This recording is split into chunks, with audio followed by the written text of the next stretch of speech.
വീണ്ടും ഒരു സ്ഥാനം തുടർഭരണം കൊടുത്തത് എന്തിനാണെന്ന് എനിക്ക് മനസ്സിലാകുന്നില്ല. കാരണം അത്രയ്ക്ക് വിഡ്ഢികളായിരുന്നോ കേരളത്തിലെ ജനങ്ങൾ. കിറ്റ് എന്ന് പറയുന്നത് കേന്ദ്ര സർക്കാർ കൊടുക്കുന്ന AAY സ്കീമിൽ പെട്ടതാണ്.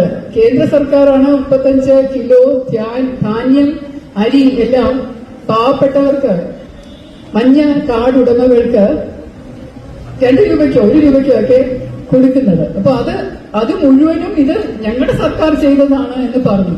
നിങ്ങൾക്ക് അറിയാമോ, നമ്മുടെ വെള്ളപ്പൊക്കം 2018-ലും 2019-ലും ഒക്കെ വെള്ളപ്പൊക്കം വന്നപ്പോൾ ചിരിച്ച വ്യക്തികൾ ഈ മന്ത്രി കസേരയിൽ ഇരിക്കുന്ന ആൾക്കാരായിരുന്നു. അവർക്ക് സന്തോഷമായിരുന്നു ജനങ്ങളുടെ യാതന കണ്ട്.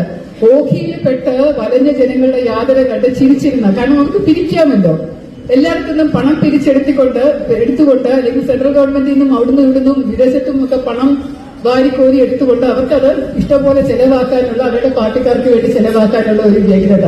അതുപോലെ വീട് നഷ്ടപ്പെട്ട വയനാട് ദുരന്തം വന്നപ്പോൾ വീട് നഷ്ടപ്പെട്ടവർക്ക് വേണ്ടി PMKY prime minister's Awas Yojana പദ്ധതിയിൽ നിന്ന് കിട്ടിയ പല പണവും യാതൊരു അർഹതയും ഇല്ലാത്ത കുറെ LDF പ്രവർത്തകർക്ക് വീതിച്ച് നൽകുകയായിരുന്നു. ഒരു നഷ്ടവും ഉണ്ടാകാത്ത കുറെ CPM-കാരന് 4 ലക്ഷം 5 ലക്ഷം രൂപയും കിട്ടി, പെൻഷനും കിട്ടിയപ്പോ വീട് നഷ്ടപ്പെട്ട പാവപ്പെട്ട ജനങ്ങൾ ദുരിതം അനുഭവിക്കുന്നു. ഇതുപോലെയുള്ള ഒരു ഭരണം മനസ്സിലാക്കാൻ പറ്റാത്ത ജനങ്ങളെ നമ്മൾ എന്താണ് പറയേണ്ടത്? കേരളത്തിലെ ഇപ്പോഴും ഈ നമ്മൾ പറയുന്നത് അന്തർ കമ്മി അല്ലെങ്കിൽ കൊങ്ങികൾ എന്നൊക്കെ പറയുന്ന ആ ഒരു രീതി ശരിക്കും മാറ്റിയേ തീരൂ. അതിന് പകരം നമ്മൾ BJP-ക്കാർ ഒരു ശക്തിയായി ഉയർന്നു വരണം.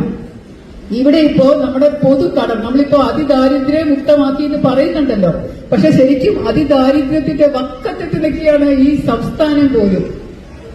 കഴിഞ്ഞ 5 വർഷമായിട്ട് മോദി സർക്കാർ കേന്ദ്രത്തിൽ നിന്നും കേരളത്തിന് അനുവദിച്ചിട്ടുള്ള 16,000 കോടി രൂപ രാഷ്ട്രീയ ധാർഷ്ട്യത്തിന്റെ പേരിൽ വേണ്ട എന്ന് പറഞ്ഞ് തട്ടിപ്പറിച്ചെറിഞ്ഞു.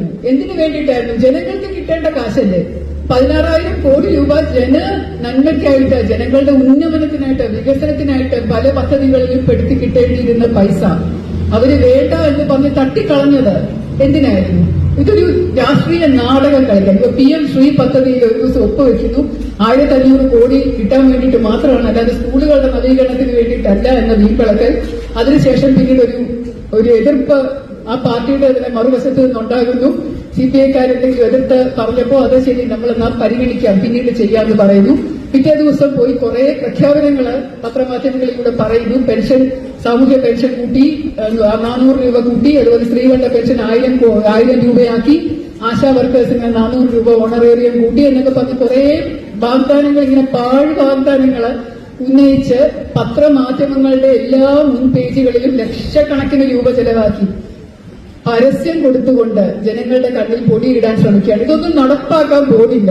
കാരണം എത്രയോ കാലമായിട്ട്, 5 വർഷമായിട്ട് 4.5 വർഷമായിട്ട് ഇതൊന്നും ചെയ്യാതെ കടക്കടിയിൽ മുങ്ങി നിൽക്കുന്ന, മാസം 7 കോടി രൂപയാണ് ഇൻട്രസ്റ്റ് ആയിട്ട് തന്നെ കൊടുക്കേണ്ടത്. ഇപ്പൊ കേരള സർക്കാരിന് കിഫ്ബിക്ക് എടുത്തിട്ടുള്ള വായ്പകൾക്ക് 2000 കോടി 4000 കോടി രൂപ എന്ന് പറഞ്ഞ് പലയിടത്തുനിന്നും എടുത്തിട്ടുള്ളതിന്റെ പലിശ നിരക്കിൽ തന്നെ 7 കോടി രൂപയോളം ഒരു മാസം സർക്കാരിന് അടയ്ക്കേണ്ടതായിട്ടുണ്ട്. അതുപോലും അടയ്ക്കാൻ പറ്റാതെ നട്ടം തിരിയുന്ന ഒരു ദുർഭരണമാണ് ഇവിടെ നടക്കുന്നത്. നമ്മുടെ സാമ്പത്തിക ചുറ്റുപാട്, നമ്മുടെ സാമ്പത്തിക ചട്ടമൊക്കെ വളരെയധികം നശിപ്പിച്ചുകൊണ്ട് 2021-ൽ 1.62 ലക്ഷം കോടി കടബാധ്യത ഉണ്ടായിരുന്ന സ്ഥലത്തായി ഇപ്പം 9 വർഷം കഴിഞ്ഞപ്പോ 4.4 കോടി, 3 ഇരട്ടിയിലധികമാക്കി.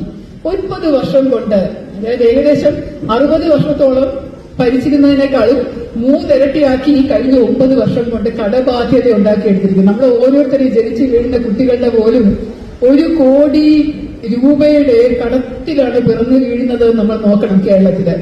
അതുകൊണ്ടാണ് നമ്മൾ പറയുന്നത് ഈ തദ്ദേശ തെരഞ്ഞെടുപ്പ് നമ്മൾ ജയിച്ചേ